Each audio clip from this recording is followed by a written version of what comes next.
گرچہ بے رونق ہے بازار وجود، کون سے سودے میں ہے مردوں کا سود۔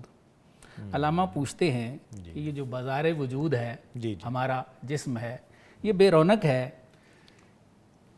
وہی نور والی بات ہے، وہی خودی والی بیداری نہیں ہے، تو کوئی مرد کا بچہ اگر کرنا چاہتا ہے تو کیا کرے حضرت؟ وہ سرمدی دولت جو شر صدر والی ہے وہ کیسے ہاتھ آئے؟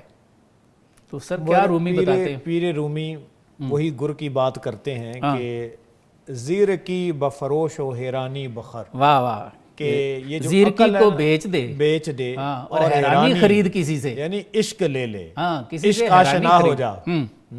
اور اس کے بعد زیر کی زن است، وجہ بھی بتائی کہ زیر کی جو ہے نا وہ زن و تخمین پیدا کرتی ہے، اور وہ حیرانی نظر، اور جو عشق ہے وہ نظر پیدا کرتا ہے۔ تو بات وہی ہے کہ عقل کی حد تک آپ رہیں گے تو وہی بات ہے، کبھی بھی نار نمرود کے اندر عشق ابراہیم نہ اترتا۔ ٹھیک ہے، اگر وہ بے خطر آتش نمرود میں کود کے آ گیا ہے تو عقل ابھی ماہوائے تماشے لبے بام ابھی وہاں پہ کھڑی سوچ رہی ہے، تو یہ فیصلہ عشق کی بنیاد پہ تھا۔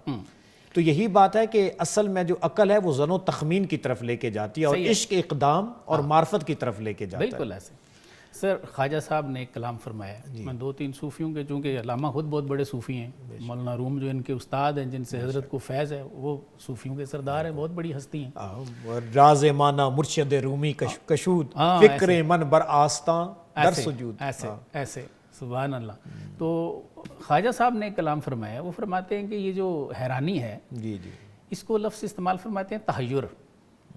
وہ فرماتے ہیں کہ یہ عشق کی ایک سٹیج ہے، صحیح ہے، ٹھیک ہے جی، جس میں انسان پہ ایک خاص حالت طاری ہوتی ہے، صحیح، ٹھیک ہے، تو واصل ہوتا ہے اس میں۔ تو آپ فرماتے ہیں کہ جو جتنا زیادہ متحیر ہے وہ اتنا بڑا درویش ہے، نہ بڑا درویش۔ اچھا، اسی کلام کو اگر آپ جو پرانے ہمارے بزرگ ہیں تو حضرت بایزید بستامی رحمۃ اللہ علیہ کے کلام میں دیکھیں تو آپ نے بھی لکھا، آپ فرماتے ہیں کہ سالہا سالوں سال بری درگاہ مجاور بودم، میں اللہ کی اس بارگاہ میں ایک مجاور کی طرح رہا ہوں، و عاقبت حیرت دیدم، اور آخر میں نے کیا دیکھا ہے؟ حیرت، و نصیب من جز حیرت نیامت۔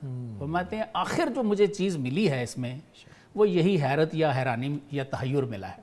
دیکھیے پروفیسر صاحب، اس کی ایک وجہ ہے، کیونکہ عام ظاہر بھی نگاہیں ایک گل و لالا سے کلام نہیں کر سکتی، لیکن جس پہ معرفت جتنی زیادہ کھلتی ہے ہر چیز میں اس کا جلوہ اور وہ چیز نظر آتی ہے تو حیرانی تو آئے گی، ایسے ہی اس کا ایک منطقی نتیجہ ہے۔ صرف وہ برداشت ہی نہیں ہوتا نا، ایک حالت طاری ہو جاتی ہے، اللہ کا نور جب کھلتا ہے، معاملہ شر صدر ہوتی ہے، یا جیسے ہم نے وہ سورہ یوسف کی آیت 108 پڑھی ہے کہ سرکار نے فرمایا کہ میں بھی صاحب بصیرت ہوں اور میری تباہ کرنے والے بھی صاحب بصیرت ہیں۔ تو آپ صلی اللہ علیہ وآلہ وسلم پہ جب ایک حالت ہوتی اور وہ معاملہ جڑتا تو صحابہ کو بھی پتہ چل جاتا ہے، ایک دوسرے کو منع کرتے کہ بھئی اب نہیں بولنا، سرکار پہ وہی اتر رہی ہے، تو ایک حالت ہو جاتی ہے۔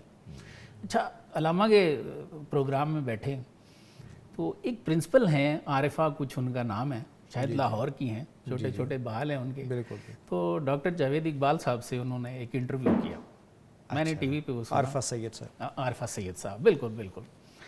تو وہ اقبال ڈے پہ انہوں نے انٹرویو کیا، ڈاکٹر صاحب کو کہتی ہیں کہ ڈاکٹر صاحب یہ بتائیں، آپ نے تو علامہ کو دیکھا ہے، ظاہر ہے سب سے زیادہ دیکھا، بیٹے جو ہیں ان کے، تو کوئی خاص بات بتائیں۔ تو ڈاکٹر صاحب بڑے پڑھے لکھے آدمی تھے لیکن یہ جو علاقہ ہے اس سے بہت دور تھے۔ ڈاکٹر صاحب فرماتے ہیں کہ ابا جی کو نا کھانسی کا ایک دورہ پڑتا تھا، صحیح، لیکن کبھی کبھی اس میں وہ کھانستے تھے، پھر فرماتے ہیں کہ جی کبھی کبھی ایک ان کو اور دورہ پڑتا تو اس میں کھانسی نہیں ہوتی تھی، آپ مولانا روم سے باتیں کرتے تھے۔